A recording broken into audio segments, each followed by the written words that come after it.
Assalamualaikum warahmatullahi wabarakatuh. Di pertemuan keempat ini saya akan membahas tentang wireframe. Nah, wireframe sendiri merupakan kerangka atau blueprint berupa garis-garis bidang datar yang mewakili tata letak dari elemen-elemen antarmuka aplikasi. Contohnya, seperti gambar, menu, konten, terus tombol pada aplikasi, karakter aplikasinya seperti apa, dan lain-lainnya. Nah, fungsi wireframe sendiri ini bukan untuk mempresentasikan desain visual, tapi dia tuh lebih menekankan isi dari aplikasi dan menyampaikan susunan atau struktur dari aplikasi tersebut. Nah, makanya wireframe ini tuh disajikan dalam bentuk hitam putih. Dan wireframe sendiri itu punya dua jenis, yaitu ada low fidelity dan ada high fidelity. Nah, untuk yang low fidelity ini merupakan perancangan tata letak antarmuka aplikasi yang dilakukan dengan menggambarkan sketsa pada suatu bidang datar seperti kertas, karton, dan semacamnya. Nah, low fidelity ini bisa disebut juga sebagai blueprint ataupun wireframe. Dan di sini ada 3 contoh dari jenis wireframe yang low fidelity. Nah, yang kedua ada high fidelity. Nah, high fidelity ini adalah perancangan tata letak antarmuka aplikasi dilakukan dengan menggambarkan visualisasi dari tampilan aplikasinya.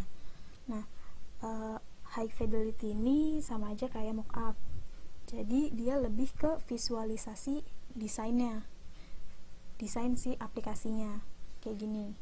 Jadi, dia tuh kayak udah ada warnanya, terus jenis fontnya seperti apa, ukuran fontnya berapa, itu tuh ada di jenis wireframe yang high fidelity. Nah, wireframe sendiri punya 3 komponen. Nah, komponen yang pertama ada navigasi, yang kedua ada desain informasi, dan yang ketiga ada desain interface. Nah, langkah-langkah membuat wireframe itu ada 3 step. Yang pertama itu mencari referensi pihak ketiga, seperti kompetitor atau aplikasi dengan fitur yang sama gitu. Nah, setelah kalian menemukan referensinya, kalian masuk nih ke step 2, yaitu mengumpulkan sumber-sumber rujukan.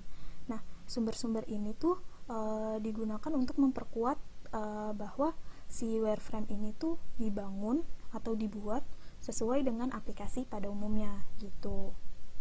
Nah, setelah kalian ngumpulin sumber-sumbernya nih, kalian masuk ke step 3 atau step yang terakhir, yaitu ngebangun si wireframe-nya ini, si mockup-nya ini gitu. Nah, lanjut yang terakhir di sini ada studi kasus atau activity kalian. Jadi kalian itu membuat sebuah mockup atau blueprint berupa tampilan dari aplikasi yang sudah saya tentukan di awal pertemuan. Nah, contohnya di sini saya akan membuat mockup atau blueprint dari Check1 Mobile, di mana tampilan yang saya akan buat ini adalah tampilan di saat pengguna ingin melakukan transfer ke bank lain gitu. Maka tampilannya tuh kayak gini kalau dari aplikasinya. Oke, saya lanjut aja ke proses pembuatan atau tutorial pembuatan wireframe-nya. Nah, di sini saya menggunakan software Figma. Nah, ini kalian ada 2 akses. Kalian bisa menggunakan aplikasinya atau kalian menggunakan website si Figma ini. Nah, cuma saya lebih rekomendasi kalian menggunakan website. Kenapa? Karena dia tuh lebih cepat diaksesnya dibandingkan aplikasi, karena aplikasi Figma itu cukup berat. Jadi gampang lag di saat kalian gunakan gitu. Nah, untuk aksesnya kalian tinggal ketik aja figma.com di browser kalian. Nah, kalau udah nanti akan muncul tampilan seperti ini. Ini adalah tampilan utama dari si Figma. Nah, kalau kita scroll ke bawah, di sini ada penjelasan-penjelasan mengenai si Figma ini gitu. Nah, tapi sekarang kita langsung aja untuk login. Tapi kalau kalian belum punya akunnya, kalian bisa sign up dulu gitu. sini saya login karena saya sudah punya aplikasinya.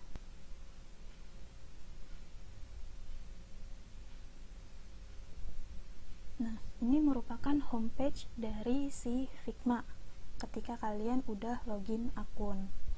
Nah, tampilannya tuh kayak gini. Karena di sini saya udah pakai Figma sebelumnya, maka di sini tuh ada arsip-arsip dari rancangan yang sudah saya buat. Tuh. Oke, kita langsung aja buat desainnya, mockupnya. Pertama, kalian klik di bagian New Design File ini.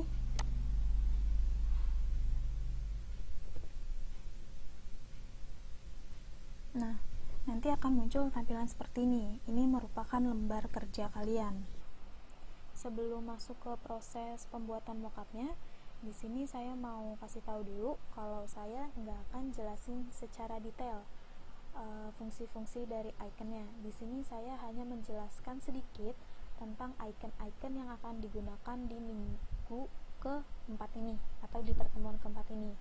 Nanti untuk lebih jelasnya akan dijelaskan di minggu kelima atau pertemuan kelima gitu, karena wireframe ini sebenarnya dia cuman pakai beberapa tools dari Figma-nya gitu. Jadi saya mempersingkat waktu, langsung to the point ke proses pembuatan wireframe-nya. Nah, biasanya tools-tools yang digunakan itu ada region tools, terus shape tools, terus ada drawing tools, dan ada text. Itu yang paling sering dipakai saat pembuatan wireframe. Nah, yang pertama kalian lakukan itu kalian pilih dulu nih frame-nya di region tools.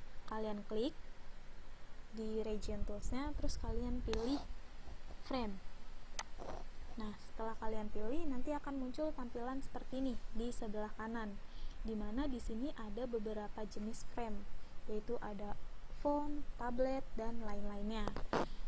Dan masing-masing jenis frame ini terdapat beberapa pilihan seperti ini, gitu. Nah, di sini saya memilih Android Small. Ini kalian bisa pilih frame-nya sesuai dengan kebutuhan kalian ya. Kalau misalnya kalian mau ngedesain di desktop, ya berarti kalian pilihnya desktop gitu. Oke. Nah, setelah saya pilih frame-nya, nanti akan muncul nih di sebelah kiri ada bagian yang namanya layers. Nah, layers ini tuh fungsinya sebagai tempat objek atau detail dari objek-objek yang kita gunakan. Nah, lanjut. Nah, setelah kalian pilih frame-nya nih atau kanvasnya, kalian tinggal buat deh sketsanya atau wireframe-nya dari aplikasi yang sudah saya tentukan di pertemuan pertama gitu. Nah, di sini saya kasih contohnya membuat sketsa tampilan transfer ke rekening bank lain pada aplikasi Jakuan Mobile. Nah, kalau kita lihat dari sini nih, dari tampilannya, di sini ada beberapa bentuk ya yang digunakan. Di sini ada kotak, terus di sini ada teks, di sini ada kotak lagi, terus ada garis juga, dan ada oval kayak gini ya, bentuk oval. Nah, ini kalian tinggal buat sketsanya deh dari sini. Yang pertama di sini ada kotak ya.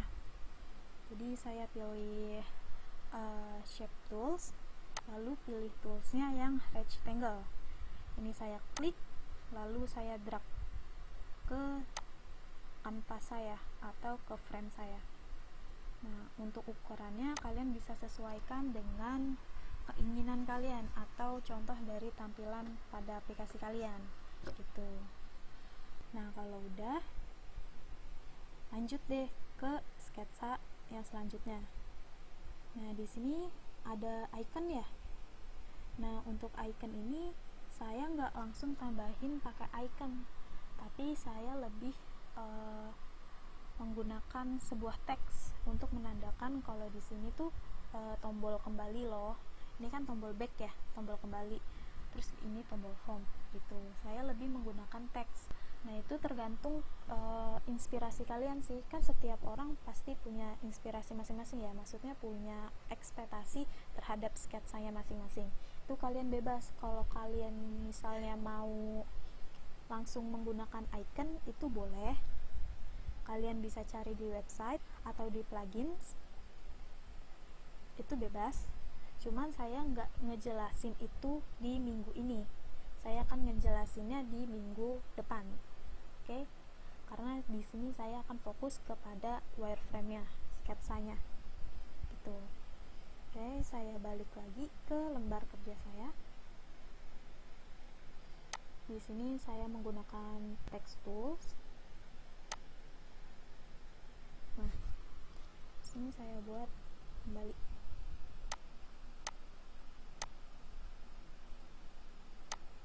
Nah, kayak gini. Nah, caranya tuh sama penggunaannya untuk text tool ini. Jadi kalian pilih dulu, terus kalian langsung drag di tempat yang dituju gitu. Nah, setelah kalian drag nanti akan muncul kotak kayak gini, kayak tadi. Nah, itu kalian tinggal ketik deh kalau udah muncul kotaknya. Nah, terus saya buat sketsa yang kedua di sini.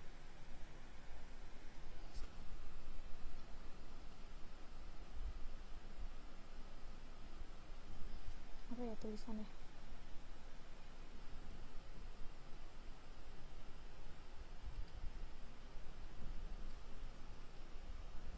Nah, di sini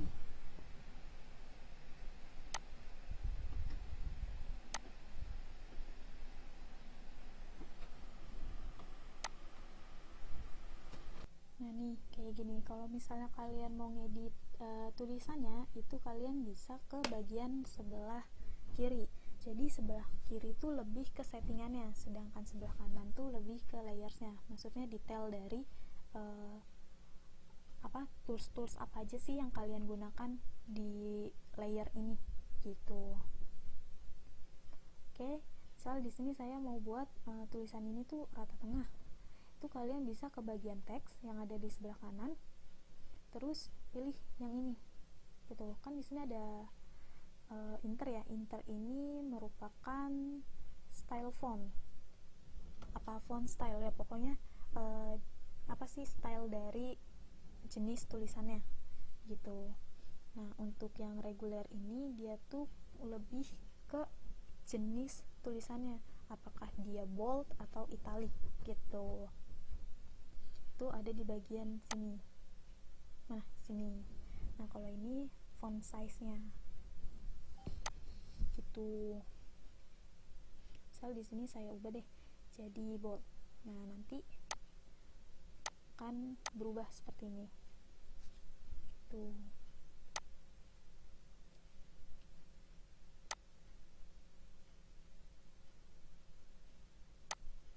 Nah, ini bisa kalian sesuaiin juga, kalian tinggal ubah-ubah aja.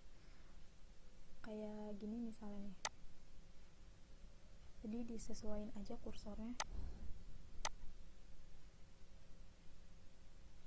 Nah, di sini kan ada tombol ada garis merah ya nih. Tuh. Nah, ini tuh kayak buat simetris gitu loh.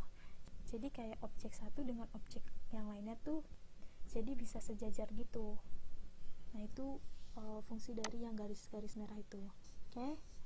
Terus ada menu, ada home ya tadi ya. Ada home. Jadi di sini saya pakai teks lagi. Oh, sorry. Nah,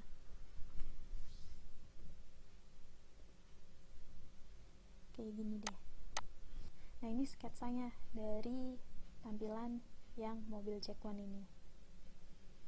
Tuh. Terus kalau misalnya kalian mau mau buat yang benar-benar sesuai yang kayak tadi saya bilang, itu boleh banget. Itu saya kasih kebebasan buat kalian. Jadi nggak harus sama kayak saya gini gitu. Cuman karena untuk mempersingkat waktu, jadi saya lebih ke tulisan aja dan bentuk-bentuknya aja gitu. Nah, misal di sini saya mau kopas yang ini nih, transfer ke rekening bank lain.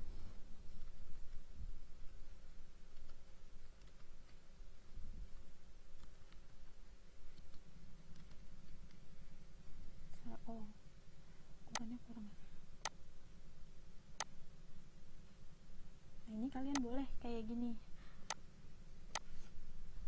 kayak gitu, seimajinatif kalian. Atau kalian mau menggunakan drawing tools ini. Di sini kan ada pen ya. Nah, pen ini tuh beda dengan tools yang pensil. Bedanya tuh kita di sini membuat objek atau membuat bentuk itu menggunakan garis. Jadi kayak gini. Ini kalian klik aja, klik kiri. Nanti muncul kayak gini nih, ada tanda X merah. Atau kalau misalnya kita geser kursornya, ada warna biru kayak gini. Nah, kalau udah, kalian tinggal bentuk deh sesuai kebutuhan kalian gitu. Nah, ini caranya ya tinggal diklik aja lagi, klik kiri. Nah, kalau udah, jadi deh garis kayak gini. Atau misalnya di sini saya mau buat yang kayak gini, buka kurung atau button back atau tombol kembali. Ini ya udah tinggal arahin aja. Ini kan udah terhubung ya tandanya dia tuh. Tinggal buat garis yang satunya kayak gini misalnya. Nah, kalau udah selesai, nah, kalau udah selesai kalian buat bentuknya, kalian tinggal klik aja deh yang ini, tombol down gitu. Nah, jadi buat apa ini namanya, buka kurung ya, atau tombol kembali, kalian bisa sisipkan di sini gitu. Nah, itu yang pen tool. Kalau yang pencil tool itu dia kayak buat gambar-gambar aja kayak gini tuh. Kita bebas ngebuat bentuknya, mau buat lingkaran bisa, buat segitiga juga bisa nih. Itu bedanya antara pen tool dengan pencil tool. Nah, itu kalian bisa gunain juga buat wireframe-nya. Intinya wireframe itu berbentuknya hitam putih gitu, dan hanya sebuah sketsa. Jadi kalian gak perlu pusing mikirin icon-iconnya, gak perlu pusing mikirin warnanya, kalian cukup membuat sketsanya aja gitu. Nah, sketsanya ya kurang lebih nanti bentuknya kayak gini atau yang kayak gini, itu terserah kalian ya, kan setiap individu beda-beda. Atau kayak gini. Ini kalau saya zoom, di sini dia tombolnya tuh pakai lingkaran ya, terus di bawahnya dikasih keterangan. Ini kalian bisa juga buat wireframe kayak gini gitu. Itu kebebasan kalian dalam membuat wireframe.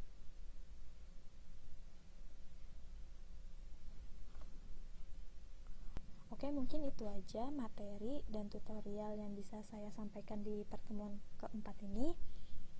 Kurang lebihnya mohon maaf. Wassalamualaikum warahmatullahi wabarakatuh.